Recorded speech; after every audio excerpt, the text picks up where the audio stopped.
আসসালামু আলাইকুম, ওয়েলকাম করছি আমার এই নতুন ভিডিওতে। তো আপনারা যারা চাচ্ছেন যে ফ্যামিলির পাশাপাশি টুকটাক উবারের পাঠাওতে চালাবেন এবং কি ফ্যামিলির প্রয়োজনে কোনো একটা গাড়ি ব্যবহার করবেন, কি গাড়ি কিনতে পারেন, সেক্ষেত্রে 12 থেকে 15 লক্ষ টাকার ভিতরে এরকম একটা বাজেট যাদের আছে 12 থেকে 15 লাখ টাকার ভিতরে যে আপনি উবার এবং পাঠাওতেও চালাবেন, পাশাপাশি আপনার ফ্যামিলির প্রয়োজনে ব্যবহার করবেন। তো এখানে একটা কথা মাথায় রাখতে হবে, যেহেতু ফ্যামিলির প্রয়োজনেও যদি ব্যবহার করতে চান সেহেতু গাড়িটা একটু দেখতে স্মার্ট হতে হবে বা গাড়িটা দেখতে একটু ভালো হতে হবে। তো এই বিষয়ে একজন ভাই কমেন্ট করেছেন, জানতে চেয়েছেন, স্ক্রিনে একটি কমেন্ট দেখতে পাচ্ছেন, রাসেল মাহমুদ। তো আমি সবাইকে জানিয়ে রাখি, আমার নামও রাসেল মাহমুদ। কমেন্ট করছেন যিনি, তার নামও রাসেল মাহমুদ, আমার মিটা হয়ে গেল। তো অসংখ্য ধন্যবাদ রাসেল মাহমুদ ভাইয়া, যে আপনার মূল্যবান মতামত জানানোর জন্য এবং কি এই গুরুত্বপূর্ণ একটা কমেন্ট করার জন্য।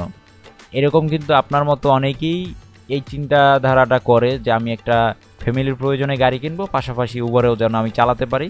তো সব দিকে বিবেচনা করে যেন আমার গাড়িটা ফেভারে থাকে। তো রাসেল মাহমুদ ভাই, 12 থেকে 15 লক্ষ টাকা বাজেটটা কিন্তু ভালো, মিড রেঞ্জের বাজেট। এই বাজেট একটা ভালো গাড়ি পাবেন, আশা করি ভালো গাড়ি পাবেন এবং কি ভালো কন্ডিশনের একটা গাড়ি পাবেন। একটু দেখে শুনে কিনতে হবে। টয়টার গাড়ি বেশি ব্যবহার হয়, তো আমি টয়টার গাড়ি আপনাকে রিকমেন্ড করব। কারণ টয়টার গাড়ি রিকমেন্ড করার কারণ হচ্ছে আপনি ফ্যামিলির প্রয়োজনে ব্যবহার করবেন এবং কি মেনটেনেন্সের একটা বিষয় আছে, স্পেয়ার পার্টসের একটা বিষয় আছে। হ্যাঁ, তো এইসব বিবেচনা করেই আপনাকে কিন্তু আমি টয়টার গাড়ি রিকমেন্ড করব। আবার আপনারও অনেক অন্য ব্র্যান্ডের গাড়ি পছন্দ হতে পারে, এখানে আমার কোনো হাত নেই। তো আমি যেটা ভালো হবে আপনার জন্য সেটাই আমি বলবো।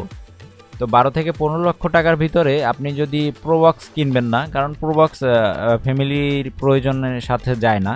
তো 12 থেকে 15 লাখ টাকার ভিতরে আপনি উবার এক্স করলা, উবারের জন্য এক্স করলা, জি করলা, এই গাড়িগুলো কিন্তু উবারে ভালো চলে এবং চাহিদাও ভালো। তো এক্স করলা, জি করলা, এই গাড়িগুলো কিন্তু আপনি দেখতে পারেন 12 থেকে 15 লাখ টাকার ভিতরে এই গাড়িগুলো আপনার পাবেন এবং ভালো কন্ডিশনের গাড়ি পাবেন। তো এগুলো দিয়ে কিন্তু আপনার ফ্যামিলির প্রয়োজনেও কিন্তু এই গাড়িগুলো ভালো ব্যবহার করতে পারবেন। অনেক ভালো ভালো ফ্যামিলি কিন্তু এইসব গাড়ি বেশি ব্যবহার করে থাকে এবং কি উবারেও কিন্তু এগুলির চাহিদা বেশি। তো চাহিদা ভালো এবং কি দেখতে ভালো বা ফ্যামিলির প্রয়োজনে পারফেক্ট।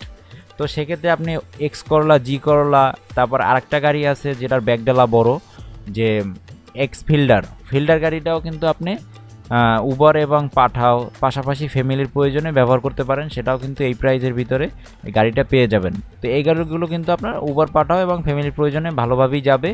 তো এই আমি যে গাড়িগুলোর কথা বললাম এগুলো আপনি দেখতে পারেন।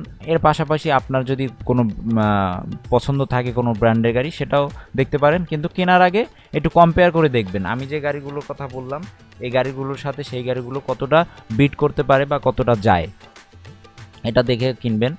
আবার অনেকেই বলে যে আমি যে টয়টার গাড়ি রিকমেন্ড করি, কেন করি, আমার সাথে টয়টার ব্র্যান্ডের সাথে কোনো হাত আছে নাকি, এরকম বিভিন্ন কথা বলে। তো এই সব কমেন্টের রিপ্লাই ভিডিও আমি দিতে চাই না, বা দিলেও অনেকেই অনেকভাবে অনেক মতামত করে, অনেক মন্তব্য করে। অসংখ্য ধন্যবাদ রাসেল মাহমুদ ভাই, আপনি আমার মিটা হয়ে গেলেন। তো আপনি যদি ভিডিওটি দেখে থাকেন অবশ্যই ভিডিওটি লাইক করে শেয়ার করে দিবেন এবং কি বেশি বেশি কমেন্ট করবেন। অজানা যেটি জানতে চাওয়া আপনাদের জানেন না সেই বিষয়গুলো আমি যতটুকু জানি আমি জানানোর চেষ্টা করি। তো চ্যানেলের সাথেই থাকবেন, আর চ্যানেলটি যদি এখনও সাবস্ক্রাইব না করে থাকেন অবশ্যই চ্যানেলটি সাবস্ক্রাইব করবেন, পাশে থাকা বেল আইকনটি ক্লিক করে রাখবেন যাতে পরবর্তী ভিডিও নোটিফিকেশন আপনার কাছে পৌঁছে যায়। তো আজকের মতো বিদায় নিচ্ছি, দেখা হচ্ছে পরবর্তী ভিডিওতে। সবাই সুস্থ থাকবেন, ভালো থাকবেন, আল্লাহ হাফেজ।